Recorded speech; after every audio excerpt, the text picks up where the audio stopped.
Hello everyone, today we're going to be talking about some fundamental ideas related to electricity in simple terms and then using those simple explanations to understand why we can use equations to describe them. So let's start off with charge.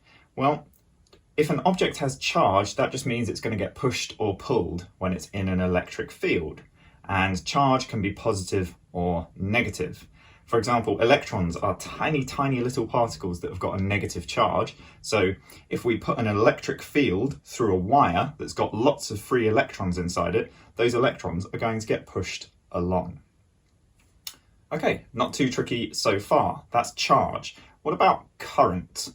Well, current just means the rate of flow of charge. It's how much charge moves past a point each second. So in that example we had a minute ago with electrons moving through a wire, it basically tells us how many of those electrons are moving past a point every second. So if current is the rate of flow of charge, well, in physics, rate means per second and per means divided by. So if it's the rate of flow of charge, it's just charge divided by time. That's the definition of current. The rate of flow of charge divided by time. Okay, so now we understand charge and we understand current. Let's move on to potential difference. Well, when we think about those little electrons moving through that wire, if they're moving, we have to have given them energy. We must have given them some energy in order to make them move. And the potential difference is just how much energy we give each bit of charge.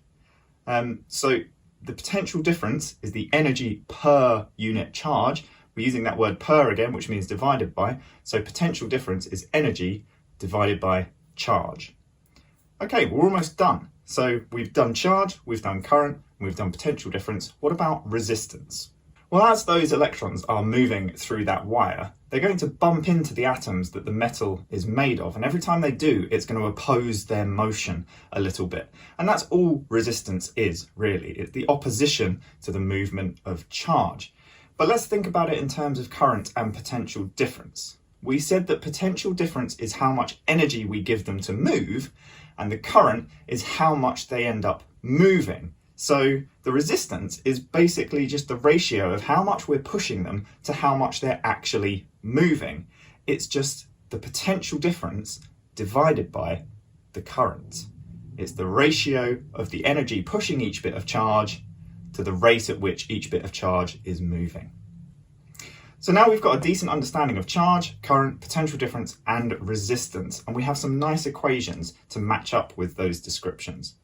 Now, along with this video, I've also made a bonus video that will teach you the units that everything is measured in and also go through a fairly simple problem which deals with all of these quantities together.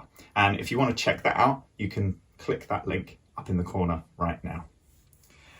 If you found this video helpful or interesting, then please consider giving it a like, and you can subscribe to the channel to keep up with the weekly updates. I feel a bit silly saying this stuff, but you know, I want to get this channel going, so I would appreciate it if you did that. But most of all, thank you for watching, and I'll see you next time.